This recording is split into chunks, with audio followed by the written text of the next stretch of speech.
Доброго раночку. Щось знову повітряна тривога. Це вам раночок.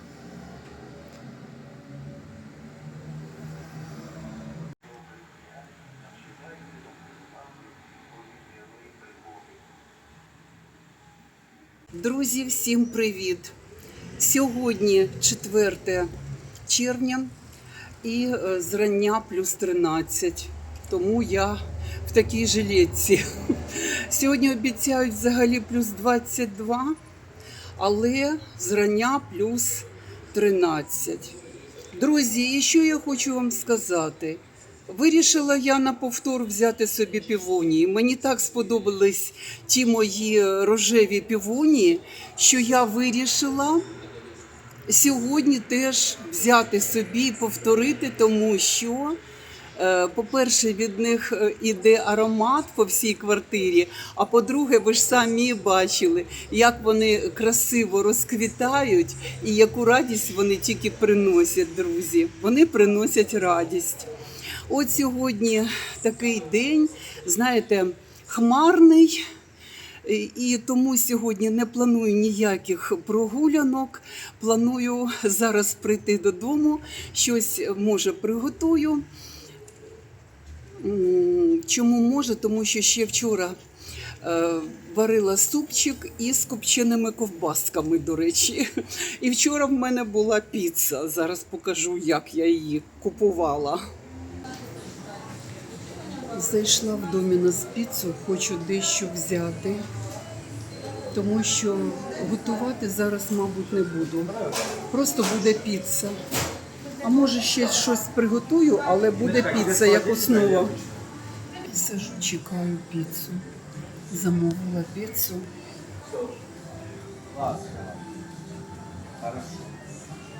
І чекаю. Зараз візьму 3 піци і додому. Так, ось я вже вдома, і у мене піца. В Домінос, звичайно, брала піцу. Це у мене піца чікен з томатами.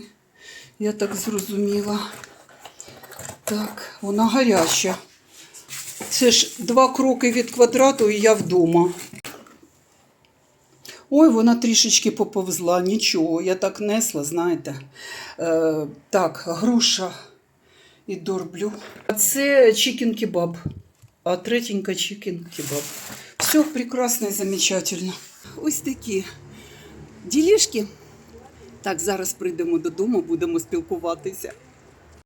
І зверніть увагу, друзі, не встигла поставити їх в вазу, і вони вже відразу розквітають. Цікаво, вони будуть такі гарні, як той букет. Я сподіваюся на це. Бачите, бутончики ось. Бутончики. Ці вже розпускаються. Півгодини тому тримала їх в руках, ви бачили, що вони були тугенькі. А тепер, будь ласочка, прямо на очах розквітають. Все, вдома. Можна видихнути. 1 червня була на манікюрі. І що ви думаєте? Знову в мене повтор. Я вирішила повторити, тому що мені дуже сподобались ці нігті. Бачите? Знову рожева втірка. Знову. Подобається мені ця тема. Так що, з новим манікюром. І хочу вам показати ближче оці помади, що ви в мене бачили в моєму відео, там, де я приміряю сарафан і накидушку жовту. Значить, Кіко в мене уже закінчилась. Ось вона. Бачите? Закінчилась. Оце вона в мене на губах. Оця помадка Кіко. Я люблю цей колір. І я купила собі ще, це 423. Я повторила, друзі, купила ще собі. 423. Ось він. Ось він. розпаковочку роблю прямо отак от. Так. І отут написано, бачите? Кіко. Обалденний колір. Оце справжня фуксія. Ось це фуксія. А не та ота червона, що я вам показувала. От. І тут, що тут написано? Так тут і правильно написано. Тут написано фуксія, ліпстик. Фуксія. Оце вам фуксія, це справжня фуксія. Тому що коли я вам показувала червону помаду, на якій було написано фуксія, Maybelline фірма, то воно не співпадало. Вона червона, а написано, що в колір фуксія. Розумієте? Фуксія, ось вона. Ось вона. І, бачите, я ще нею не користувалася, тому що в мене ж оця, я вам тільки що показувала. Все, вона вже закінчилася в мене. Все, можна викидати. А цією буду, мені дуже подобається. Дуже подобається. Тим більше зараз, влітку, в мене ще є, до речі, льняне плаття. Якщо ви пам'ятаєте, я і в Будапешті в ньому була. В той день я одягала, коли ми були на базарі в центрі Будапешта. І я одягала льняне плаття своє в купальні. Да, в купальні Сечені. В той день була жарюка невиносна в Будапешті. Я одягала це плаття, плюс мої кольору фуксії скетчерси, плюс моя кольору фуксії сумочка. Оце я так була одягнена в той день, коли ми в Будапешті були у купальнях Сечені. Зараз вам ще покажу помадку другу, яку я купила, іншого кольору. Ось вона, друзі. Так, робимо розпаковочку. Її номер який? Її номер 420. 420. Ось вона. Я нею вже фарбувалася. Вона має такий шикарний вигляд. Я люблю такі, я завжди користуюся цими помадами. Холодний рожевий колір. Тим більше під мій рожевий олівець, холодний рожевий.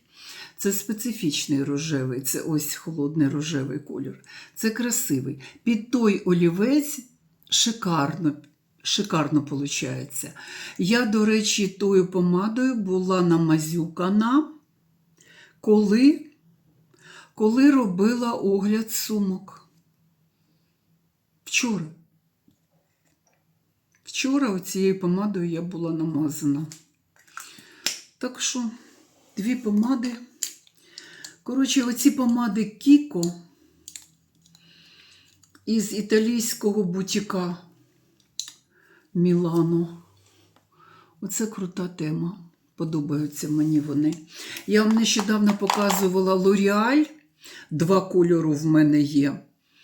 Ну, вони такі. Один кирпіч, а другий такий. Щось таке між кирпичом і червоним. Я такі не дуже люблю тоди, але інколи потрібно. Нехай будуть. А це Кіко, це вже все. Красота. Так от, друзі, я ж робила вчора на сумочки огляд, і ви мені написали дуже багато коментарів. І один з коментарів звучав так: Аріно, чудово, шикарно, такі сумочки можна вибрати на свій смак, тому що дуже великий, пропозиція, велика пропозиція, да? Їх багато цих сумок і вибирай, яку хочеш.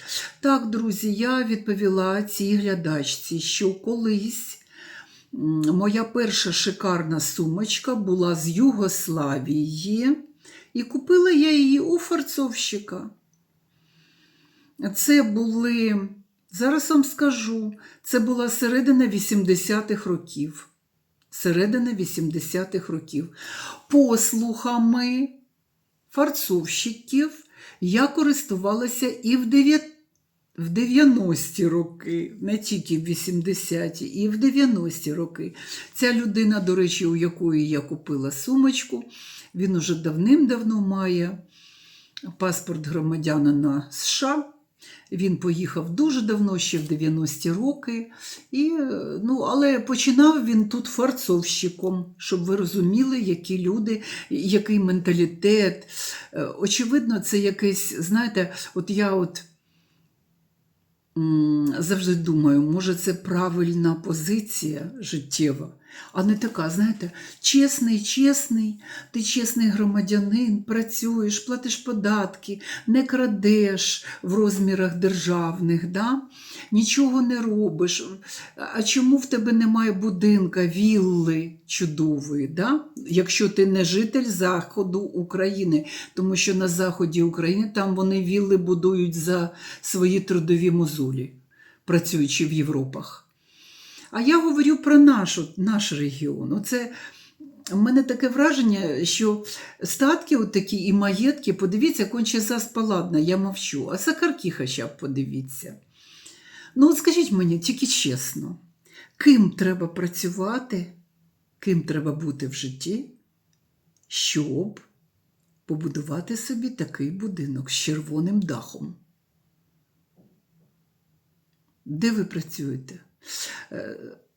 І оце ж я з форцовки почала, а закінчую такими філософськими питаннями.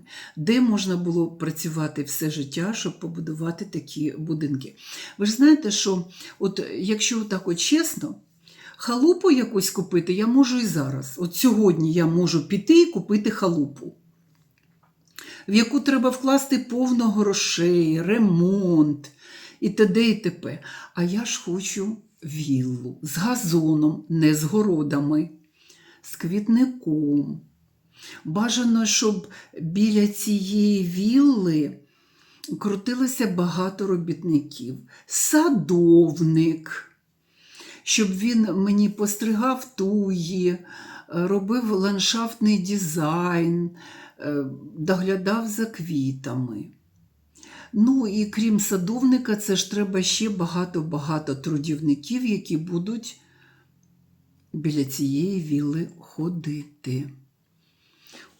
Ось такий варіант мені підходить. А халупа, друзі, в яку треба вкладати, це мені не підходить. Правильне ставлення до життя у фарцовщика було, так?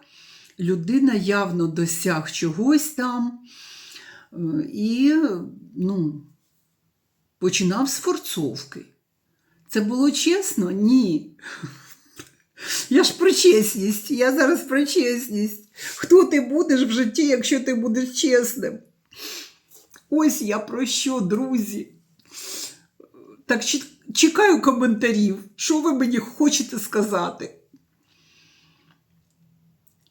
Або ти дуже-дуже пронирливий і розумний, і вмієш робити гроші.